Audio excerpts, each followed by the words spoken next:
Hello, everyone. I hope you had a marvelous dinner, and please, if you're not done, continue to eat. We're going to kind of kick off our symposium with a wonderful conversation with Judy McClennan. I was describing Judy to my husband, and I said, Judy McClennan is a force of nature. I can't wait for you to meet her. And I'm really looking forward to having all of you meet her as well. I'm going to read her bio, and then I did want to mention that Judy's coming to us from Newport News, where I think many of you know the Naval... What's that? Newport News is Virginia. Oh, Newport, Rhode Island. Sorry, I'm from Virginia. My bad.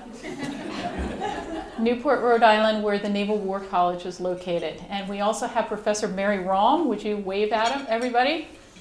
Mary Rahm from the Naval War College, who's hosted for the last several years an amazing conference every August on women, peace, and security. And I believe we're going to see a film about the growth of the studies of women, peace, and security at the Naval War College. And Judy's been a tremendous force in helping to get that off the ground and get it publicized. But let me tell you a little bit about Judy now, and then we'll go to the film for a few minutes. And then when the lights are up, I'll invite Judy to come up here with me, and she and I will take a trip down memory lane. Okay, all right. Formal name, Juliet Claggett McClennan, but we know her as Judy, is retired from the U.S. government, where she served as the U.S. ambassador to the United Nations Commission on the Status of Women under President George H.W. Bush. And now you see why I invited her. The Bush School of Government and Public Service needs to know about Judy's service during President Bush's administration. Under President Ronald Reagan, Judy was the manager of Blair House, the president's guest house. And if you've been to Washington, D.C., and have seen the White House, you no doubt have actually walked past Blair House as well. Judy is a life member and member of the Board of Trustees of the Naval War College Foundation, chair of its Communication Committee, and a member of its Executive Committee. Judy has been a speaker at the annual Women, Peace, and Security Conference that Professor Rahm puts on at the Naval War College. Judy also serves as a trustee of the Newport Hospital Foundation. She is the co-founder and serves currently as the president and chair of the C. Thomas Claggett Jr. Memorial Clinic/Regatta for sailors with disabilities. And over our dinner conversation, I learned that many of those who win the regatta, the Claggett Regatta, go on to become Paralympians, because this particular regatta is for sailors with disabilities. Throughout her life, Judy has been very active on numerous international, national, and local nonprofits and civic boards of directors. She was one of 3 co-founders of the U.S. Friends of the World Food Program and is a friend of Catherine Bertini, I believe. Judy is an associate member, ready for this, of the Canadian Ski Instructors Alliance and was once co-owner of a ski school in Canada. And Judy is also an associate life member of the Fraternal Order of Police. So she's had a very interesting life.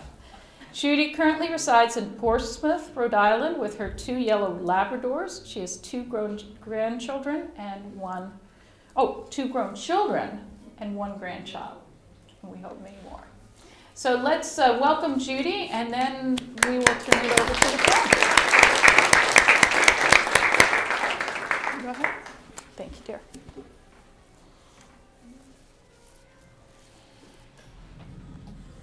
The U.S. Naval War College is unique, strategic, energetic, extraordinary, engaging, intellectual, global, a national asset, the gold standard of professional military education. I just don't think you can have peace without knowledge, and I think that's one of the key components of this institution.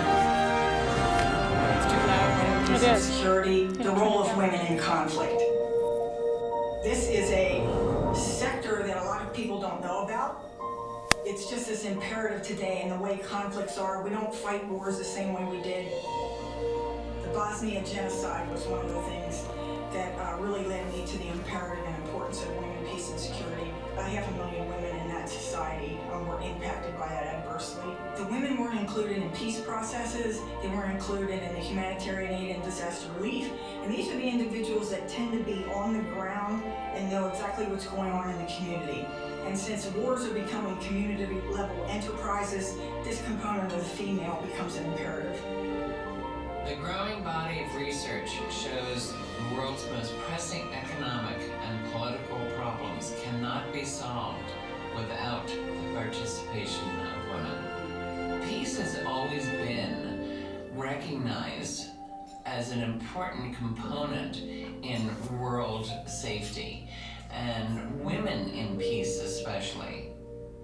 When you realize half the population of the world are women, if you do not involve their aspect and their thought process in peace, it is very hard to have a lasting peace. Here we teach war fighting education. It is what we do. But Get at the the tables same clear. time, our education is not really about that. It's a very diverse, very intense curriculum, but it is so much more than war. It is designed specifically to give our students the critical thinking skills they need to be ready for the future and their role in it. Dr. Ram initiated the first Women, Peace and Security Conference here in 2012, discussing the role of women in peace and security. Their lives, their livelihood, their right to self-determination, their right to expression, their right to political participation. Until these things happen, until societies are built in a way that these things are at the disposals of people, we will continue to see war as an option and peace evading us.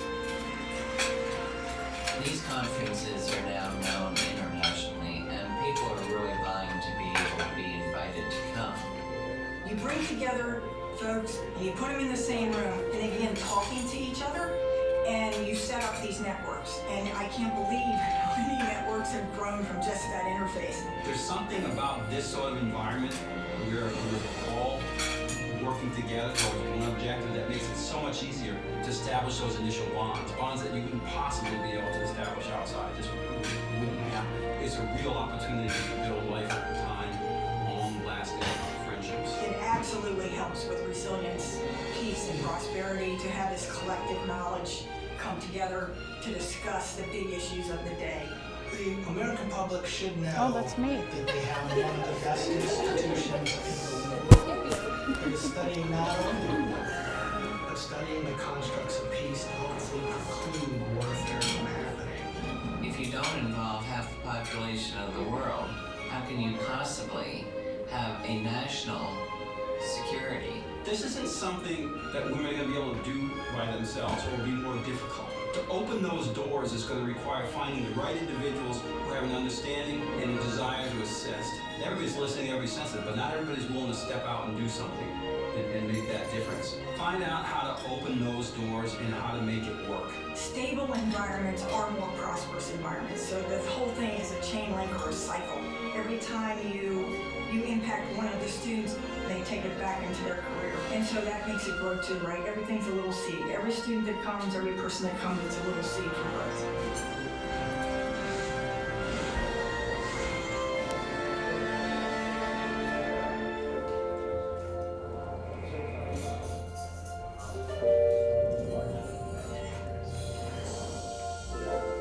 Like it? That was great. And helped to develop his program on women, peace, and security. Well, let me go back and talk to you a little bit about the video project, which is tonight you all are the first ones to see this particular film. But we are putting together a strategic library, electronic library, to help explain the work of the War College. It's the Admiral Jeff Harley likes to talk about teaching the constructs of peace through understanding war. And I think that people don't understand that it's not just teaching war.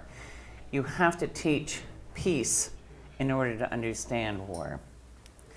So it's the international programs, it's all the other components of the War College that we are going to be working on, and we have about 13 videos lined up. And this is the first time this particular one has been shown. In fact, Megan only got it Today? yesterday. Yesterday?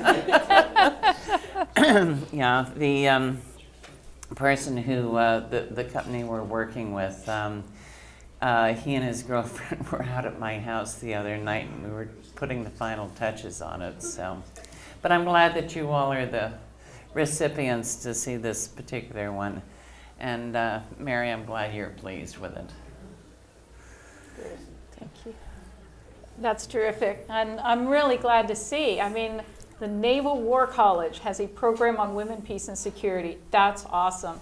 I'm probably willing to bet that the other war colleges do not have programs on women, peace, and security yet. Am I right? I don't know. I honestly don't know the answer to that, I have to tell you. But may I also just say that it's not just the Naval War College. The students that come to the Naval War College come from all the different aspects, all the different services. 20% of the the student body are international students. If you are a member of an U.S. agency, you can apply to come to the War College. There are 14 different continuing education sites around the country. So it's not just Navy, it's not just war, so it's really a misnomer. That's terrific. That's great. Now, I want to take you on a trip down memory lane, as you know. We're really excited to have Judy, as well as Professor Mary Rahm, be involved in a historical project that looks at the George H.W. Bush administration and its appointment of women to senior positions within that administration. There's never been any historical work done on that, and we think it's probably time for that to happen, because in some ways, I think there was real advancement under the George H.W. Bush administration that will be lost to history unless we gather that. So I guess I'm going to just kind of open it up by telling us about how you got involved with the Bush 41 administration. I know you'd served under President Reagan as manager of Blair House. How did you get involved with the Bush 41 administration? And a little bird has told me that you have a really awesome story about the inauguration as well. I think a lot of you who understand American politics also understand that you don't get anywhere unless you start volunteering. And I see a lot of people nodding their heads. I arrived back in the States in 1975 with 2 small children, and I didn't know what I wanted to do. That was when President Ford was vying to become reelected, and President Reagan was deciding that he wanted to, well, Mr. Reagan then, Governor Reagan, wanted to run for president. So I looked at both and I thought, I have more friends. This is how life goes. I have more friends who were in the Ford campaign than I do in the Reagan campaign, so I think I'll go down there and volunteer. So from being chief envelope stuffer to all of a sudden saying, I really do have something I can give back. Campaigns, for any of you who have ever been in them, understand that there is more to do and less time available. So the key is you make yourself indispensable. I had a very strong family support group who allowed me to do this. So all of a sudden I found I was working in the delegate office prior to going to the convention. It was a very close convention, and the person who headed it up was a man from Texas James A. Baker. And I ended up working in that office. Well, a few months down the road, President Ford did not win, President Reagan won. And I'm sitting at home after the convention, and I'm thinking, what am I going to do with the rest of my life? And the phone rang. It was Mr. Baker, and he said, why aren't you down here at the campaign? I said, well, because I'm sleeping in today. What is there to say? And he said, we have 5,000 letters at the White House that we are not allowed to answer because we have to keep the government and the campaign separated. So get down here, figure out a plan on how to answer these letters, and plug them all in all over the states. Oh, okay. So I became the National Volunteer Chairman. And there we started. So after that, Mr. Baker said, I'm going back to Texas to run for Attorney General. And I don't know how many of you in this room remember that, but he did. He lost. But while he was running, some of us who worked for him said we'd like to do a fundraiser for him. So I went to the airport, picked him up, and he said, we're going to make a little detour and go up to the hill, and we're going to talk to I need to talk to a friend of mine up there, having a reception for them. And then he'll come back down to my reception. I said, fine. So Mr. Baker comes out with Mr. Bush. And they get in the car, and I'm driving along, and they're talking about all the what ifs. What if Mr. Baker won Attorney General? What if he didn't win? What was Mr. Bush going to do? Should he form a political action committee? Should he not? The whole conversation was what if, what if. We got to the reception, Mr. Bush looked at me and he said, if and when I decide to run, will you work for me? Yes, sir. 5 of us opened up the office in Alexandria, and that was sort of where I started. That's great. Tell us about that inauguration story. When Mr. Bush finally won, a few years later, I became chairman of operations for under the Reagan administration, I was the chairman of operations for the Gale, and then Mr. Bush won later, and I was given the job of taking care of the entire diplomatic corps, sort of like chief of protocol. Oh my goodness. So I'm going to this meeting. It's a countdown meeting, maybe 2 weeks prior to the inaugural. And all of a sudden, I'm listening to them, and this fellow who, one of the co-chairmen, Steve Studdard from Utah, he said, we have a really exciting thing to show you, but you cannot let anyone know that this is going to happen. So I'm sitting there, and the next someone comes in the room. They have come up with a replica of the plane that George Bush was shot down in the Pacific. And I'm thinking, So I put my arm up and I said, excuse me, what would you like me to do with the ambassador of Japan? When this plane goes in front of Blair House, which is where the diplomatic corps sit, and all the TV cameras are trying to find him in the... Steve looked at me and he said, well, that's why you're the head of this program, figure it out. So what did you do? I called the next day. In the meantime, the emperor died. So we are now under official mourning. So I meet with the minister, at number 2, and I said, Mr. Minister, I said, we should discuss the inaugural. And one of the things that I found that really helped me over the years is don't try and identify the things that separate you first. Find things that combine and interests. So I start talking to him and find out he's a skier. Oh, perfect. So I said, I'm going to bring some extra. Back then, they were new.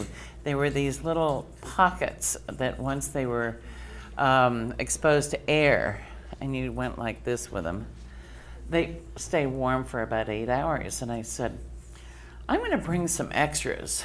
He said, oh, good. He said, this is what you wanted to tell me about? I said, well. So we had established this rapport. And I said, I think what I'm going to do is, because the ambassador was in official mourning, so it was going to be the minister who was standing in. I said, I'm going to come along and I'm going to ask you to come into Blair House for tea during a certain part of the parade. And I explained to him what was going to happen. And he said, I think a cup of tea about then would be a lovely idea. So thanks to our shared interest in skiing, we were able to divert a possible major diplomatic issue. Oh, that's terrific. Oh, that's great. Good for you. The right woman at the right place at the right time. Well, before we get to your work on the Committee for the Status of Women, I'd like to just first kind of ask for your impressions. I know we've talked in the past that there was some effort on the part of the Bush 41 administration to make sure that women were represented, perhaps even to a greater degree than they had been in the past. I wonder if you could speak to that. Well, as a matter of fact, this is not a complete list. I don't want any of you to feel that this is, but I thought I would bring a list of some of the first women serving in certain administration posts. The first commissioner, female commissioner at the Nuclear Regulatory Commission was appointed under Bush 41, Gail DePlank. The first woman director of the NIH, Bernadine Healy. Interesting. First U.S. trade rep, Carla Hills. First Surgeon General, Dr. Antonio Novello. First chair of the Federal Trade Commission, Janet Steiger. Now these were all firsts that had just not happened. Other senior appointments. Barbara Franklin was Secretary of Commerce. Connie Newman was head of the Office of Personnel and Management, went on later to become ambassador to Lesotho, and later on head of the Smithsonian Institutes in Washington. Margaret Tutwiler started out as Assistant Secretary at State Department, and later Undersecretary for Public Diplomacy and Public Affairs. That was actually under W. And then she also became U.S. Ambassador to Morocco under W. Barbara Pope, Assistant Secretary of the Navy for Manpower. Nancy Dorn, Assistant Secretary of the Army for Civil Works. Karen Kiesling continued as Assistant Secretary of the Air Force for Manpower. Lynn Cheney continued as Chair of the National Endowment for the Humanities. Nancy Berg Dyke was on Bush 41's National Security Council. Kathy Bertini, who's a dear friend of mine, started out as Assistant Secretary for Agriculture, and this is an interesting story. while she was there, the food stamp program fell under her. And she single-handedly, without even asking anyone except for the secretary, who was Secretary Yider at the time, she changed one word for the food stamp program. She changed the pronoun from he to she.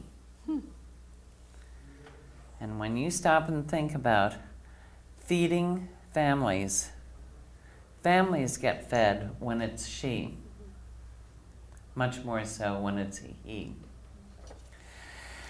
She then got, what happened was I tapped her to become an expert witness to be part of a delegation going to the Commission on the Status of Women, on vulnerable women. And that was her first exposure to the UN. She then became, the job of the World Food Program Director became available. And she and I conspired. And I said, go to Secretary Yider and have it come from there. Well, the politics of it all worked out at the end. And Kathy became the head of the executive director of the World Food Program.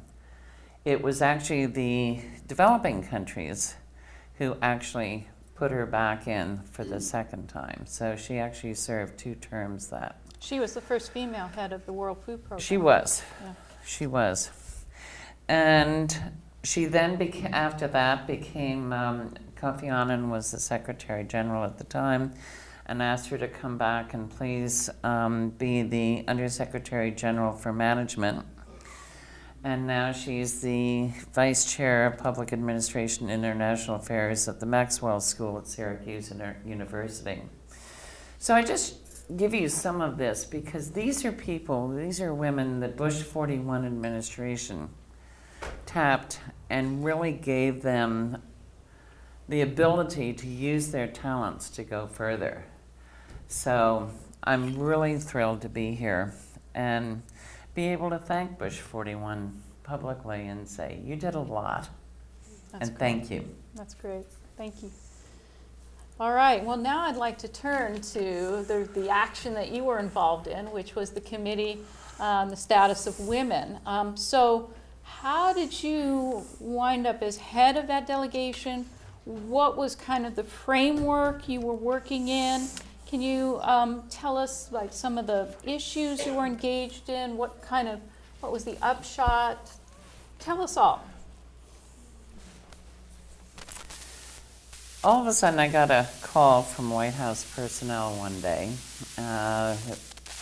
Chase Entermeyer, former ambassador to Qatar, actually, was heading it up at the time. And he said, Judy, he said, you've had some experience at the UN. And I'm thinking, yes. Well, I had been a board member of what used to be called the International Co-op of the USA. And one of their subcommittees was a women's committee. And thus I was on the women's committee under the, up at the UN. So I said, well, yeah, I suppose that's a bit of a stretch, but yes, we can put those pieces together. And he said, well, the president wants to have someone with some experience and knows about the UN, because you know he's served at the UN. I said, yes.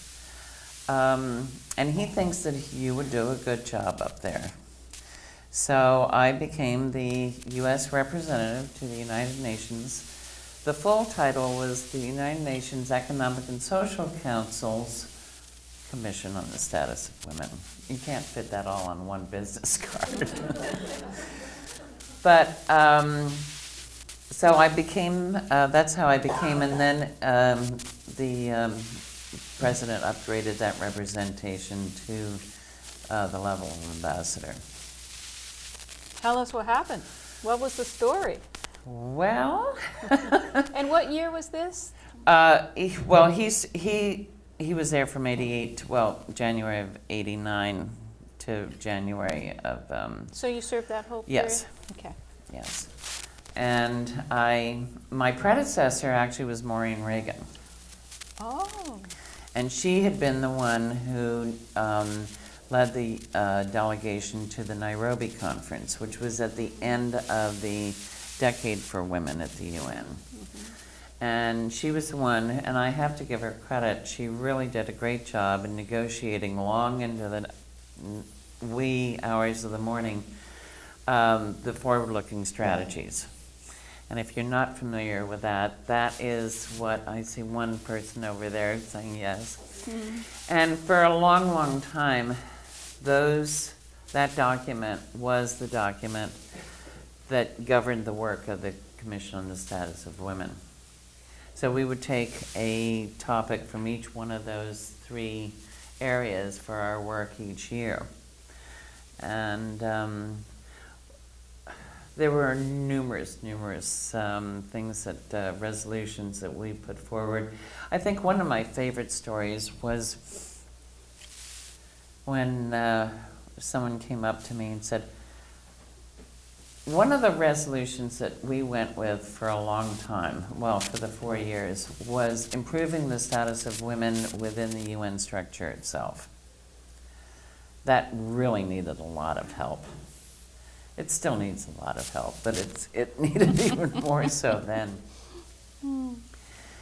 And of the 31 agencies connected, top agencies connected with the UN, the only one when I started was Office of Commission on Population, which was headed up by Nafi Sadek from Egypt.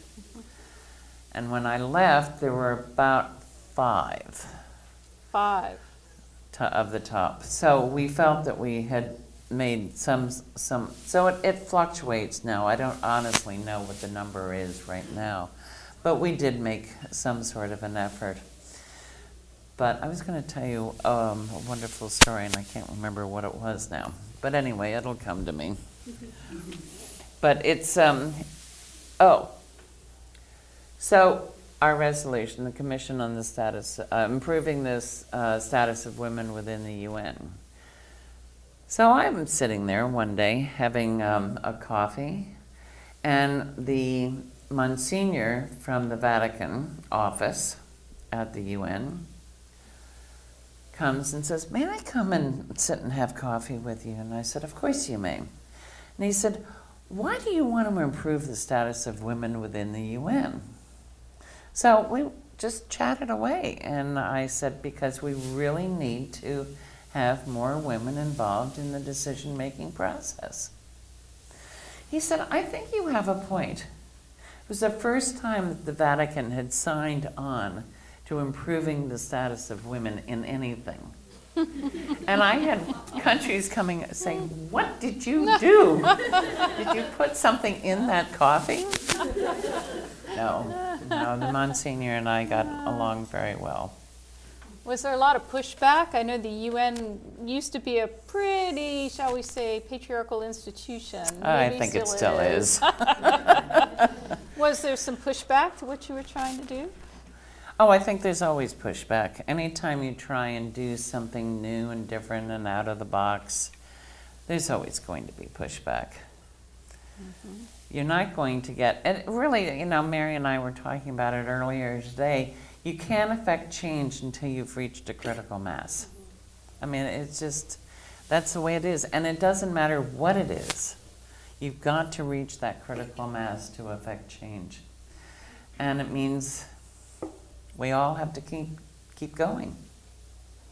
What do you look back as a kind of the, what you're most proud of having accomplished in that position, and are there any things that you wish you could have accomplished but were unable to do so?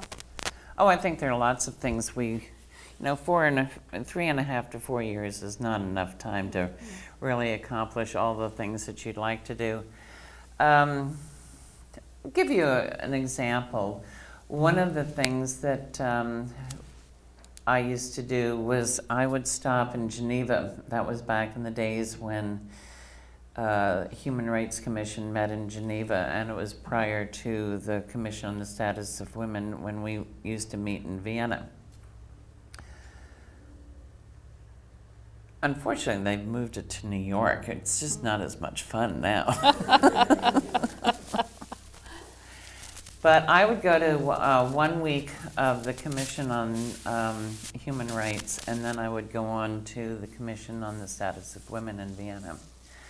And while I was in Geneva, I always met with the other UN agencies based in Geneva.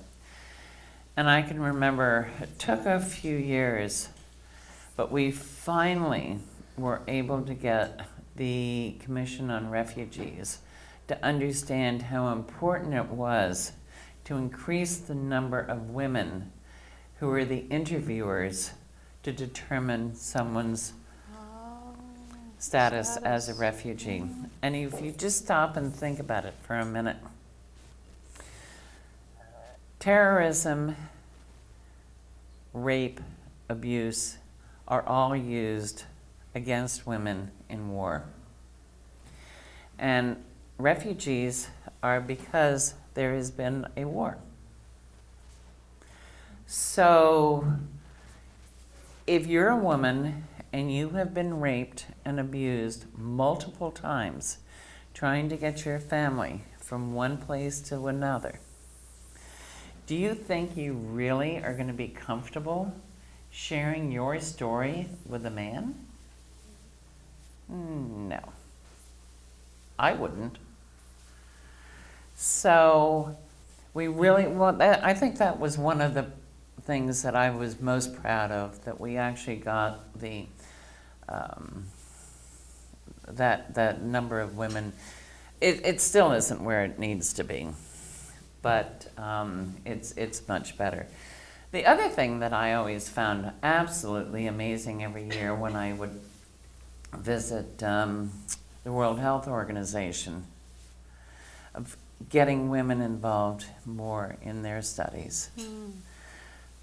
Back in the 70s, the first studies the WHO did on breast cancer were all done on men. Not to say men cannot get breast cancer, because they can. But the entire population in the study was only men? And Bernadette Healy, she was the one who mandated that any NIH-funded research have to include women. Isn't that right? Yes. So that appointment was very pivotal. Absolutely. Yeah. Absolutely. Absolutely. Well, how about when you're working in a large bureaucracy, you both know about the existence of other women, but you're also sometimes siloed off from them. Was there an effort within among the women in the senior positions of the Bush 41 administration to kind of, get to know one another, to talk about issues of mutual interest? Before I got there, we were all silo. You're absolutely right. Everybody had their little area. But we did start an interagency. When I went to Mr. Baker, who was Secretary of State at the time, and explained to him that we really needed to have this. And he said, well, just go do it. I said, no, you're going to write a letter to all of your fellow cabinet ministers. This is the only way this is going to get done.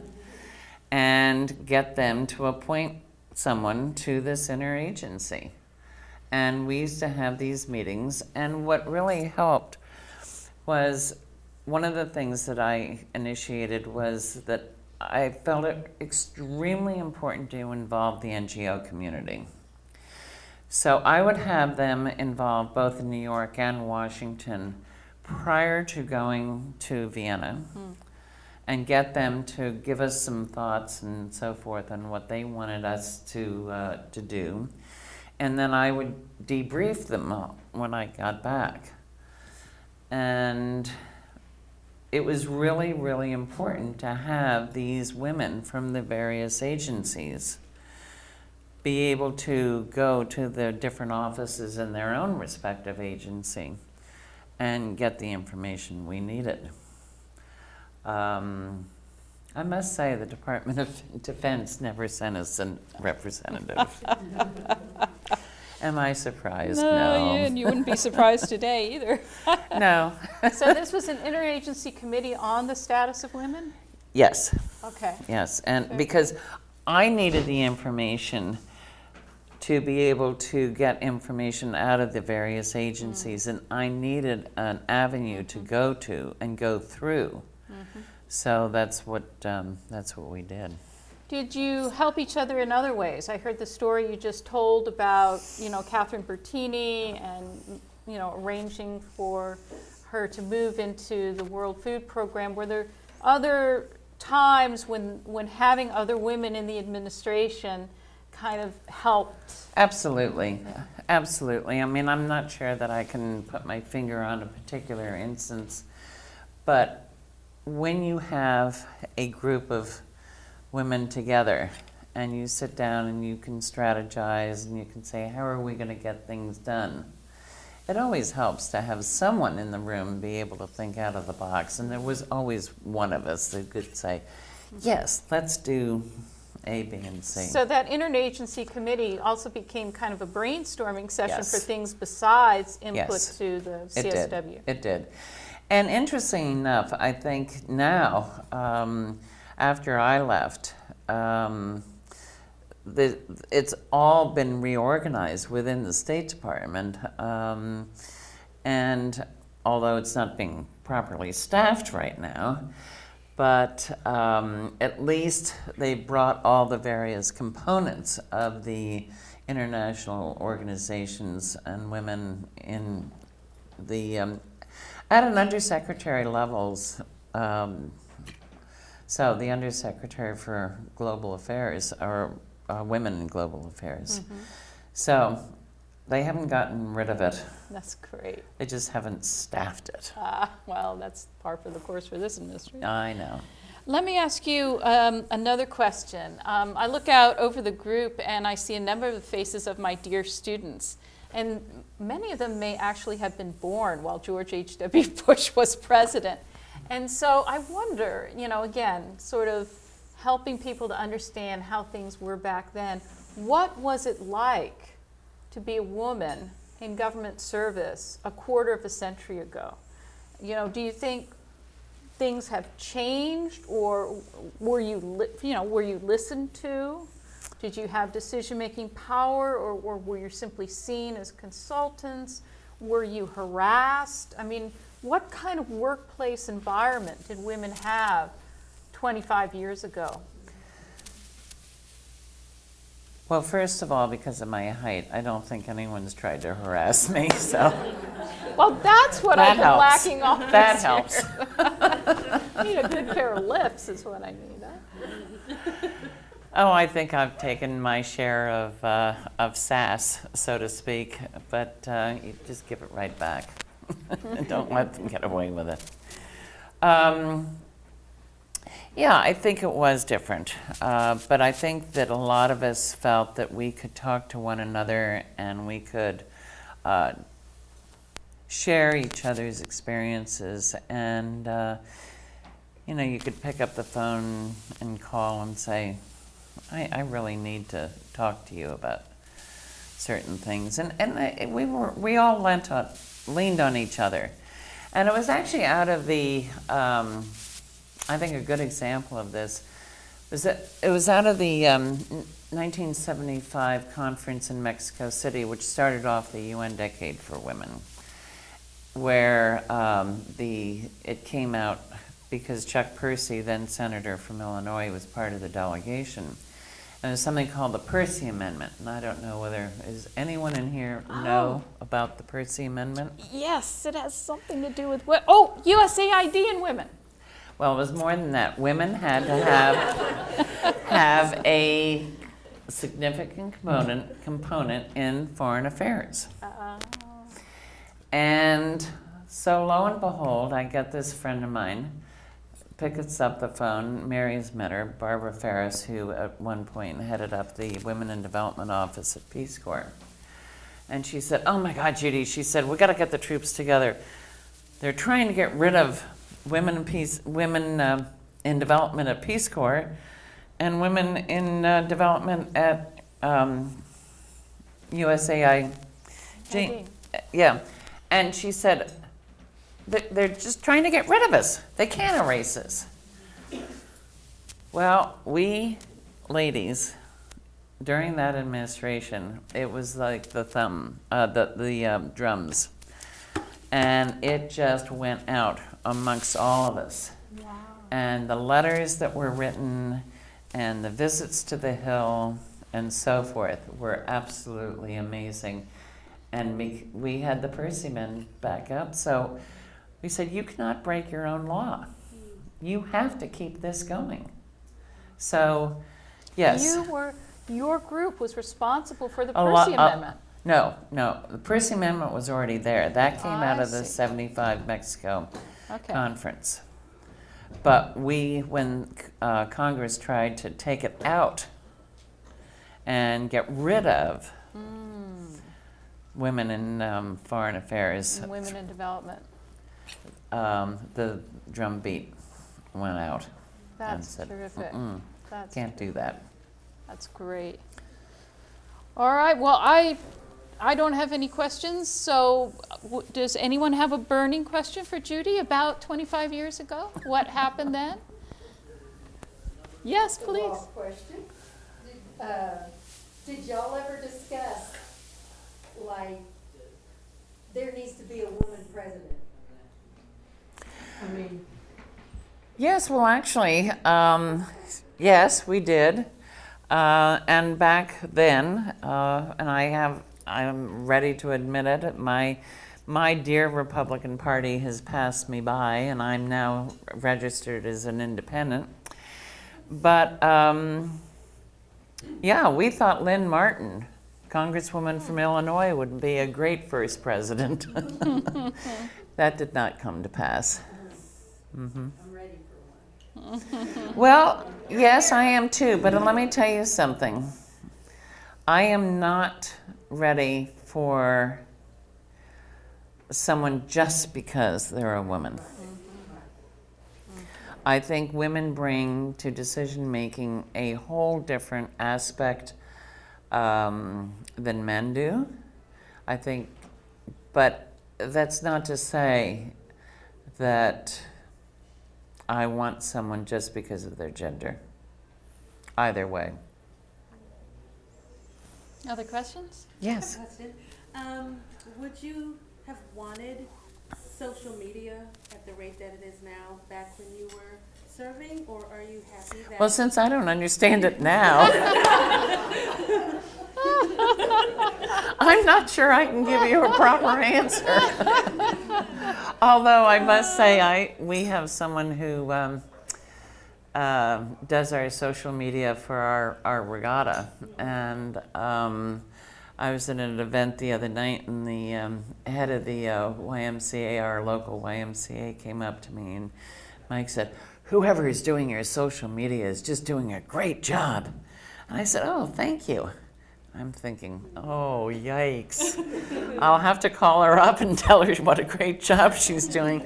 I don't know the answer. I'm sure that back then we just, would pick up the old phone, and I don't know the answer.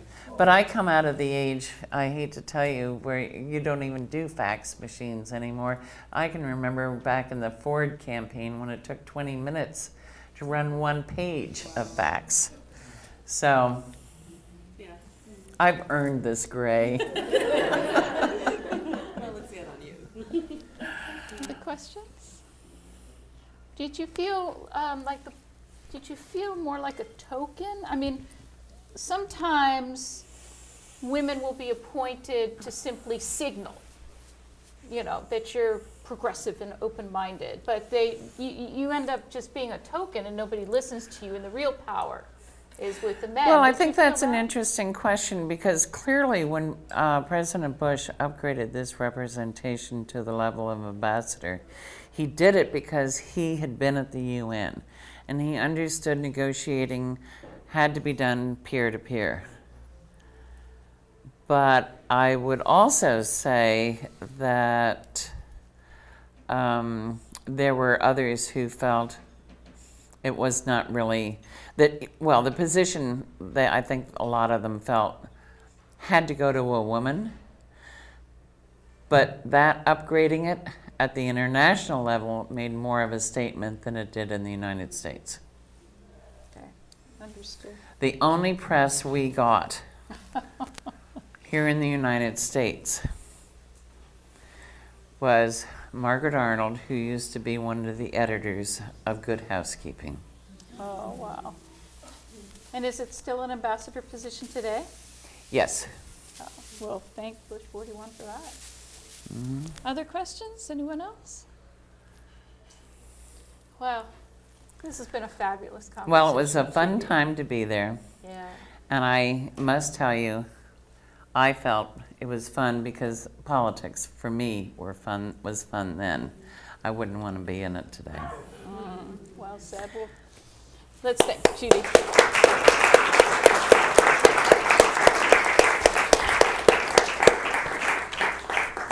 Well, we have a wonderful day ahead of us, and so I hope that your tummy is now feeling happy and ready to go for tomorrow. I'd like Megan, could you stand up? This is the wonderful Megan Lamberth, who has helped put everything together. Do you have some logistical questions that are outstanding?